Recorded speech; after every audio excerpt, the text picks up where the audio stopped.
வணக்கம். உங்களுக்குள் இருக்கும் சக்தியை உங்களுக்கு உணர்த்தி, உங்கள் இளமையை உங்களால் நிரந்தரப்படுத்தி, உங்கள் குடும்பத்தில் உள்ள அன்பு, பாசம், நேசம், இன்பத்தை உங்களால் நிரந்தரப்படுத்த போகும் ஸ்ரீ ஆத்ம யோகா உங்களை அன்புடன் வரவேற்கிறது. இப்போ நம்ம வணங்கிடலாங்க.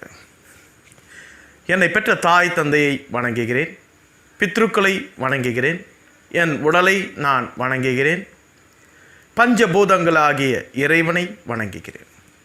இப்போ நம்ம வணங்கி முடிச்சாச்சுங்க. அடுத்தது தியான நிலை. ஒரு கால் மேலே ஒரு கால், உள்ளங்கை மேலே உள்ளங்கை, முதுகுத்தண்டு நேராக நிமிர்ந்து உட்காரணும். கண்களை அழுத்தம் இல்லாமல் சாஃப்டாக முடிக்கணும். நம்மை சுற்றிலும் அமைதி நிலவுகிறது. அந்த எண்ணத்தில் உங்கள் உணர்வை நிறுத்துங்க. ஒரு 10 டைம்ஸ் அப்படியே மனசுக்குள்ளே அப்படியே சொல்லி உங்கள் உணர்வு அதிலேயே நிலை நிறுத்துங்க. உங்கள் உடல் லேசாகிடும், 100% லேசாக இருக்கும். அப்போது உங்களை சுற்றிலும் நீங்கள் அமைதியை ஏற்படுத்தினீங்க அப்படின்றது ஈஸியாக உணரலாம். இதுதான் தியான நிலை. இந்த தியான நிலையில் எண்ணங்கள் அனைத்தும் ஒன்று குவிந்து, உங்கள் எண்ணத்தோடு நீங்கள் என்ன எண்ணத்தில் வச்சுருக்கீங்க, அமைதி, அதில் ஒன்று குவிந்து விட்டது. இந்த தியானம் எதுக்கு பண்ணுறோன்னா, நம்ம ஆசனங்கள் செஞ்சாலும் சரி, நம்ம அடுத்ததை என்ன நம்ம உடல் உள்ளுறுப்புகளை பற்றி தெரிஞ்சுக்கிறது, நம்ம உடல் உள்ளுறுப்புகளை பற்றி தெரிஞ்சுக்கிறது, இதுவாக இருந்தாலும் மூளை செல்களை விழிப்படைய வச்சிடறோம். அந்த மூளை செல்கள் விழிப்படையறதுக்கு ரெக்கார்டிங் பொசிஷன் அது பேர்.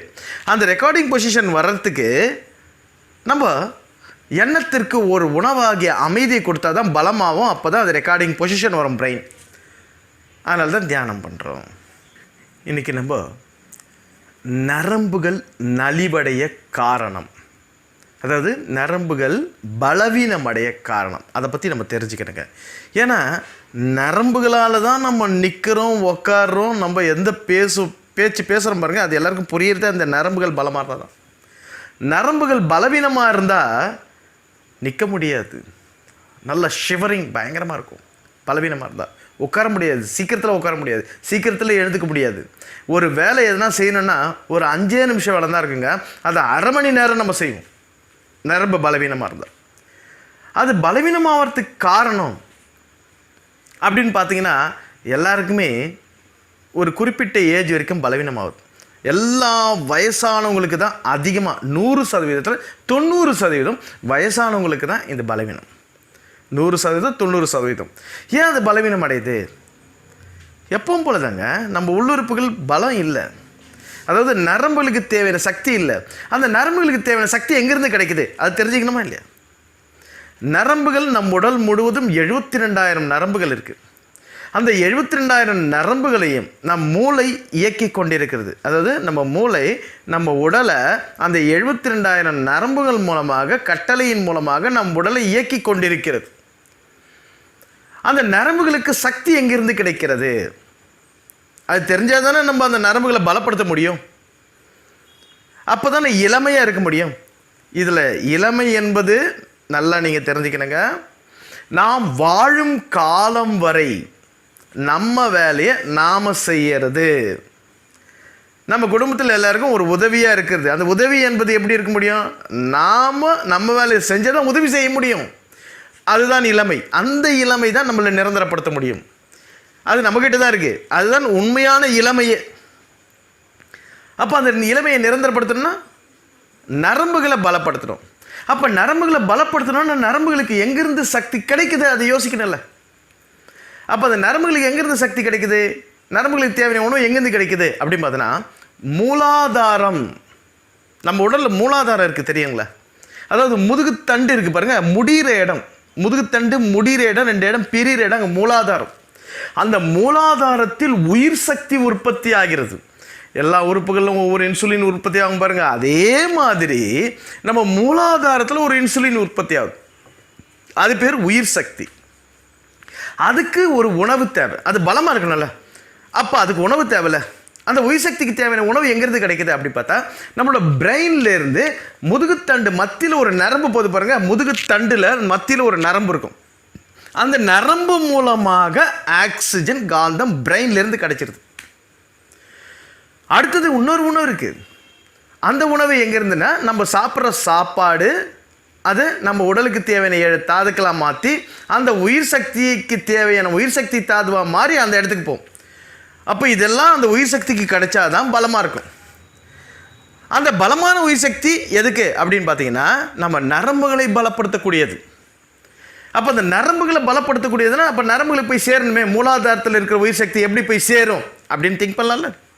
சாதாரண விஷயம்.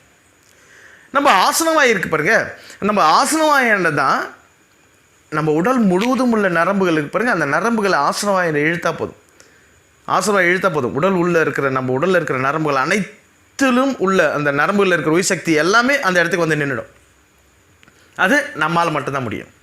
வேறு எதுவும் யாராலையும் முடியாது. வேறு எந்த ஒரு மருந்து மாத்திரையும் கிடையாது. ஸோ நம்ம ஆசனவாயை நம்ம இழுக்க இழுக்க நம்ம உடலில் இருக்கிற நரம்புகளில் இருக்கிற உயிர் சக்தி அப்படியே இழுத்துக்கினே வரும் நரம்புகளில். அப்போ இழுத்துன்னு வந்தபோது அது பலவீனமான உயிர் சக்தியாக இருக்கும் நரம்புகளில் ஓடுறது. ஏன் அப்படின்னா பலமானது அங்கே கிடைச்சா தானே பலவீனமானது போகும். அப்போ பலவீனமானது இருக்கும். அப்போ அதை இழுத்து நிற்க வைக்கும்போது என்ன ஆகுது, நம்ம ஆசனவாயில் இருக்கிற நரம்புகளில் இருக்கிற உயிர் சக்தி இழுத்து நிற்க வைக்கும்போது அதில் ஒரு காந்த சக்தி உற்பத்தி ஆகும். அது நம்ம மாயமாக மந்திரமாக காந்த சக்தி உற்பத்தி ஆகுது அப்படின்னு நம்ம திங்க் பண்ணலாம். ஆனால் நமக்கு 6வது அறிவு இருக்குது. இப்போ நம்ம பயன்படுத்திட்டு இருக்கோம். நம்ம இப்போ நிற்கிறதே காந்த சக்தியால் தான். அந்த காந்த சக்தி என்பது என்ன, புவியீர்ப்பு விசை. அப்போ அது சம்மந்தப்பட்டது நம்ம உடல்லே இருக்குமா இல்லையா? அப்போ இழுத்து நிற்க வைக்கும்போது ஒரு காந்த சக்தி வரும், அதில் உற்பத்தி ஆகும். நம்ம மூலாதாரம் இங்கே இருக்குங்க, ஆசனவாய் இங்கே இருக்குது, மூலாதாரம் இது இழுத்து நிற்க வச்சிடணும். இங்கே இருக்கிற உயிர் சக்தி இது இழுக்கும், மேக்னெட்டிக் பவர் இழுத்து இந்த இடத்துக்கு வர வச்சிடும். பலமான உயிர் சக்தியை வர வச்சு அந்த நரம்புகளில் விடும். அது விடும்போது என்ன ஆகும், நரம்புகளில் அப்படியே பாய்ந்து ஓடும். அந்த உயிர் சக்தி பலமானதில்ல, நல்லா பவர்ஃபுல்லாக இருக்குல்ல.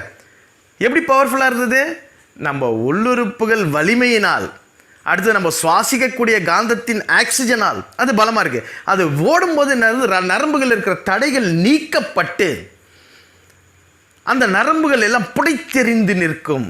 அப்போ நரம்புகளுக்கு தேவையான சக்தி கிடச்சின்னு இருக்கும். அப்போ நரம்பு வீக் ஆகாது, அதாவது பலவீனமாகவும் மறுபடியும் புதுப்பிக்கும். அப்போ நம்ம உயிர் சக்திக்கு பலம் இருக்கணும். அந்த உயிர் சக்தி பலமாக இருந்தால் தான் இது சாத்தியமாகும். அடுத்தது உயிர் சக்தி பலமாக இருந்தாலும் நம்ம நரம்புகளை ஆசனவாயில் இழுக்கிற பாருங்க, அது இழுக்கணும். இது பேர் தான் எல்லாரும் என்ன தெரியுமா சொல்லுவாங்க, காய கல்ப பயிற்சி. அதாவது காயம் என்றால் உடல், கல்பம் என்றால் உறுதி. உடலை உறுதியாக நிலைநிறுத்தும் பயிற்சினவங்க இதை கற்றுக் கொடுக்கறதுக்கு நிறைய நாள் எடுத்துப்பாங்க. இது சாதாரண விஷயம்தான். ஆயிடும். இது ஈஸியாக பண்ணலாங்க, பொறுமையாக பண்ணலாங்க, நம்மளால் முடியும். அப்போ என்ன ஆகுது, நம்ம மூலாதாரத்தில் இருக்கிற உயிர் சக்தி பலமாக இருக்கணும் அப்படின்னா நம்ம சாப்பிட்ற சாப்பாடு அரைச்சி சுவைச்சி சாப்பிடணும். அப்போ தான் நம்ம உடல் உள்ளுறுப்புகள் தேவையான சக்தியாக மாற்றி உயிர் சக்திக்கு தேவையான பலமான சக்தியாக மாற்றி கொடுக்கும். அடுத்தது நம்ம சுவாசிக்கிறது லாங் ப்ரீத்தாக இருக்கணும், ஆழ்ந்த மூச்சு. அப்போ நம்ம பிரெயினுக்கு தேவையான ஆக்சிஜன் கிடச்சி அங்கேருந்து மூலாதாரத்துக்கு கிடைக்கும். அப்போ இவங்கெல்லாம் பலமாக இருந்ததா, அப்போ இவங்கெல்லாம் பலமாக இருக்கிறதுக்கு என்ன செய்யணும், அவங்க பலவீனமாக ஆகக்கூடாது.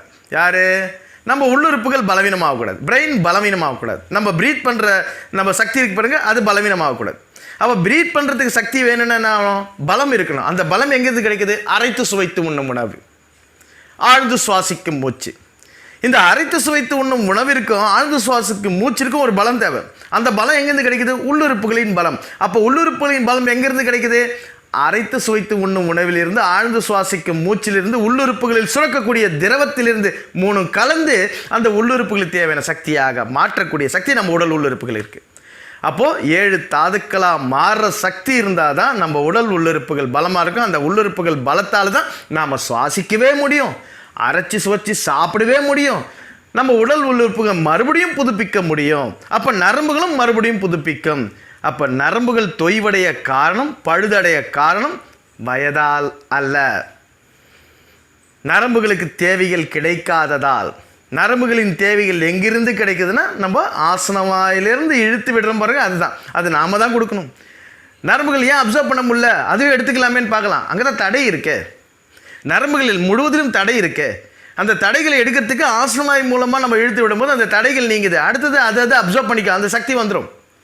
அதுக்காக தான் பராமரிப்பு. அப்போ நரம்புகளை எப்படி பலப்படுத்துறது உங்களுக்கு தெரியும், இப்போ ஈஸியாக தெரிஞ்சுக்கின்னு இருப்பீங்க. ஸோ அப்போ நரம்புகளை பலப்படுத்துறதுக்காக நம்ம இந்த ஆசனத்தை மேற்கொள்ளலாங்க. நல்லா சாப்பிட்ணும், அரைச்சி சுவைச்சு சாப்பிட்ணும். அஞ்சித்தை ஃபாலோ பண்ணுங்கள்.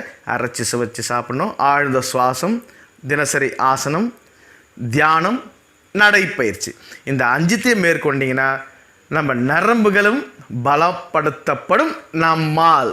அப்போ நரம்புகளால் வர பிரச்சனைகளிலிருந்தும் நாம் தீர்வு காண முடியும். அதனால் எந்த ஒரு பிரச்சனையாக இருந்தாலும், நரம்புகள் சம்மந்தப்பட்ட எந்த ஒரு பிரச்சனையாக இருந்தாலும் இதை செய்யுங்க. 100% நரம்பு பலமாகும். முதுமை என்பது முற்றும் உணர்ந்த தன்மை, முடியாத தன்மை அல்ல. நம் நரம்புகள் பலமாக இருந்து கொண்டே இருந்தால் இளமையை நாம் நிரந்தரப்படுத்த முடியும். ஏன்னா நரம்புகளும் இதில் பங்கு வகிக்கும். அப்போ அந்த இளமை என்பது நான் சொல்லிட்டேன், நம்ம வேலையை நாம் வாழும் காலம் வரை செஞ்சுக்கணும். நம்ம குடும்பத்துக்கு நம்ம உதவியாக இருக்கிறது இளமை. அந்த இளமையை நாம் நிரந்தரப்படுத்தலாம்.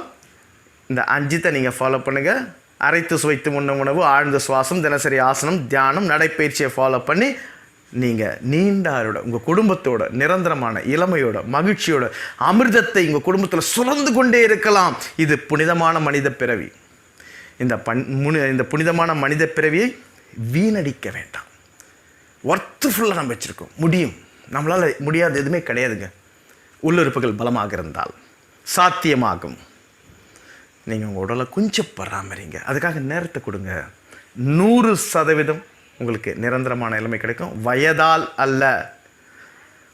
உள்ளுறுப்புகள் வலிமை குறைவது வயதால் அல்ல, உடல் உள்ளுறுப்புகள் நலிவடைவதால் அப்படின்றத உணர்ந்துட்டுங்க. அப்போ நம்ம உடல் உள்ளுறுப்புகளை பலமாக வச்சுக்கின்னு வயசாக ஆக ஆக உறுதியை நாம் நிலைநிறுத்தி கொண்டே இருந்து நம் குடும்பத்தில் அன்பு, பாசம், நேசத்தை அனுபவித்து கொண்டே இருக்கலாம் நிரந்தரமான இளமையோடு.